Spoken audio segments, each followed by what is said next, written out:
Hello বন্ধুরা, আমি আবারও সবাইকে স্বাগত জানাই আমার ইউটিউব চ্যানেলে beginner two pro stock market. আজকে আমরা এমন একটা বিষয় নিয়ে কথা বলবো যেটা ছাড়া স্টক মার্কেট একদমই এগোনো যায় না। Demat account.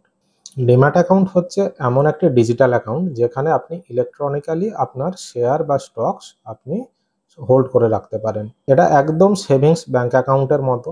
সেভিংস ব্যাংক অ্যাকাউন্টে যেমন আপনি আপনার জমা পুঁজি রাখেন, ঠিক তেমনই আপনি ডিম্যাট অ্যাকাউন্টে আপনার সমস্ত শেয়ার বা স্টক বা আপনার যদি কোনো বন্ড থাকে সেটা আপনি ইলেকট্রনিক্যালি হোল্ড করে রাখতে পারেন। ভারতে দুটি সংস্থা আছে, সিডিএসএল এবং এনএসডিএল। এই দুটি হচ্ছে একমাত্র ডিপোজিটরি পার্টিসিপেন্ট যার মাধ্যমে আপনি ডিম্যাট অ্যাকাউন্ট খুলতে পারেন। আপনি যেখানেই ডিম্যাট অ্যাকাউন্ট খুলতে চান না কেন, জিরোধা, গ্রো, আপস্টক্স বা আদার যে কোনো ব্রোকারের কাছে, তারা কোনো না কোনো সিডিএসএল বা এনএসডিএল এর সাথে যুক্ত। তো আপনার ডিম্যাট অ্যাকাউন্ট এই দুটোর মাধ্যমেই খোলা হবে। ডিম্যাট অ্যাকাউন্ট খোলার জন্য কি কি ডকুমেন্ট প্রয়োজন? Aadhaar card, PAN card, savings bank account, একটি ছবি এবং email ID, phone number. Demat account আপনি দুটি উপায়ে খুলতে পারেন, একটা অফলাইন মোড, একটা অনলাইন মোড। যদি অফলাইন মোডে আপনি অ্যাকাউন্ট খুলতে চান তাহলে আপনি যে কোনো ব্রোকারের ওয়েবসাইটে গিয়ে বা তাদের অফিসে যোগাযোগ করে আপনি সেখান থেকে ফর্ম কালেক্ট করতে পারেন বা অনলাইন থেকে ডাউনলোড করে সেটার প্রিন্ট আউট নিতে পারেন।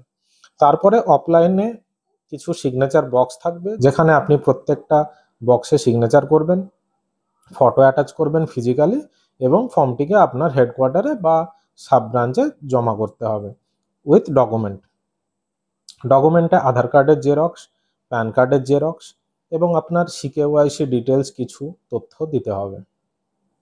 আর যদি আপনি অনলাইন অ্যাকাউন্ট খুলতে চান তাহলে আপনি যে কোনো ব্রোকারের ওয়েবসাইটে যাবেন, ওপেন এ ডিম্যাট অ্যাকাউন্ট এই লিঙ্কে ক্লিক করবেন। আপনি প্যান কার্ড, আধার কার্ড, বেসিক কিছু ডিটেলস দিয়ে ফিল আপ করবেন। এক একটা ব্রোকারের এক একটা প্রসেস।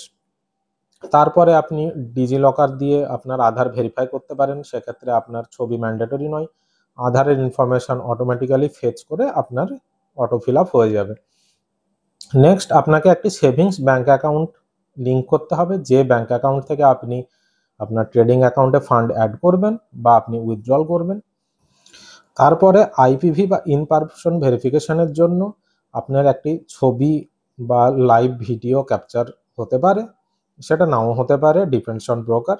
তারপরে আপনি আপনার সিগনেচার আপলোড করবেন এবং ফাইনাল অপশানে গিয়ে আপনি আধার ওটিপি দিয়ে সাইন করবেন, তাহলে আপনার অ্যাকাউন্টটি ওপেন হয়ে যাবে।